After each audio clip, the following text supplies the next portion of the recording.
petites questions à te poser. Voilà. Peux-tu nous présenter ton parcours professionnel et militant au sein du FAS? Alors, mon parcours professionnel, c'était d'abord au sein de la fonction publique.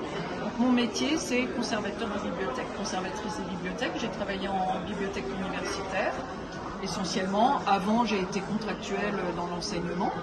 Et voilà, et puis après j'ai pris quelques responsabilités syndicales, j'ai été élue en CAP, ça existait encore, et puis après j'ai eu des responsabilités sur ma branche professionnelle au sein de la fédération qui s'appelait à l'époque le SGEL.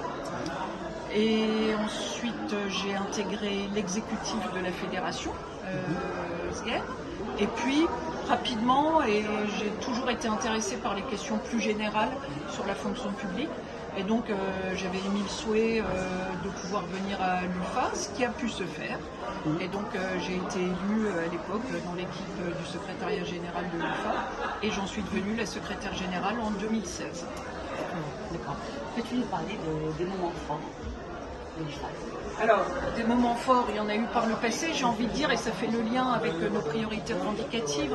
On a obtenu l'instauration de la négociation collective dans la fonction publique. C'est une ordonnance qui date de 2021.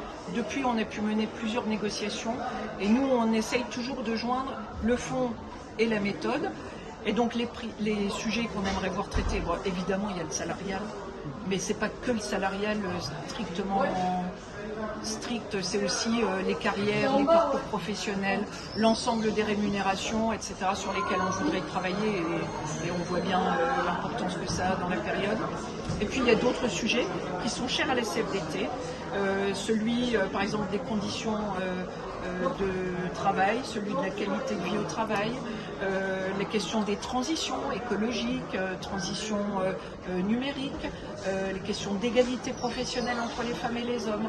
Voilà, donc on a toute une série de sujets comme ça qu'on porte, qu'on essaye de faire inscrire à l'agenda social, c'est une vraie bataille.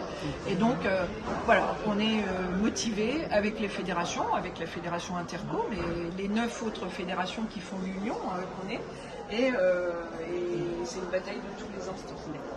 Et la question qu'on a posée à toutes les personnes qu'on a interviewées, peux-tu nous parler d'une difficulté que tu as rencontrée pendant ton mandat et comment l'as-tu surmontée? Alors là, je ne sais pas si ça s'adresse à moi la question, mais du coup, des difficultés dans les mandats, j'ai envie de dire, on en connaît beaucoup. Quand on est à l'UFA, on a 10 fédérations. Et les 10 fédérations, elles n'ont pas toutes les mêmes priorités en même temps. Et donc, c'est une difficulté qui fait presque notre quotidien. Donc, à la fin, on ne se rend même plus compte que c'est une difficulté. C'est vraiment de faire émerger le consensus entre les fédérations et d'arriver tout le monde à accepter que la CFDT parle d'une seule voix. Et ben, ça fait une victoire de tous les jours aussi. Voilà. Merci Mylène.